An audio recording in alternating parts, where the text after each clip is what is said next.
ఈరోజు గుంటూరు నగరపాలక సంస్థ కౌన్సిల్ సమావేశం నందు ఈ 2023-24 సంవత్సరానికి సంబంధించి ఈ యొక్క బడ్జెట్ని అంచనాలు తయారు చేయడం కూడా జరిగింది. దానికి సంబంధించి మొన్న 2వ తేదీన ఈ బడ్జెట్ తయారు చేసే అధికారులు స్టాండింగ్ కమిటీకి ఆ బడ్జెట్ అందజేస్తే కొన్ని చర్చించి కొన్ని మార్పులు చేర్పులు చేసి ఆ రోజు స్టాండింగ్ కమిటీలో ఆమోదించడం కూడా జరిగింది. తదుపరి స్టాండింగ్ కమిటీ ఆమోదమైన తర్వాత గౌరవ కార్పొరేటర్లు సమక్షంలో కౌన్సిల్ సమావేశం నిర్వహించి బడ్జెట్ ఆమోదం చేయవలసిన అవసరం ఉంది కాబట్టి ఈరోజు బడ్జెట్ సమావేశం నిర్వహించాం.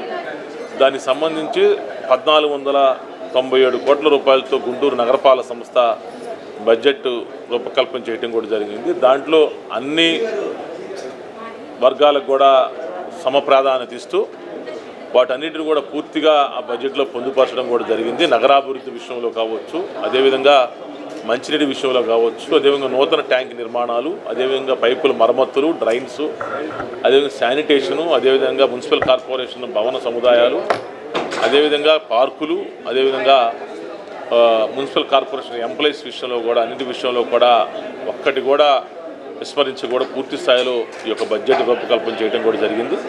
ఈరోజు సుదీర్ఘంగా మరి కార్పొరేట్ల అందరి సమక్షంలో కూడా ఈ బడ్జెట్ని ప్రవేశపెట్టి వాళ్ళ యొక్క సూచనలు సలహాలు తీసుకోవడం కూడా జరిగింది.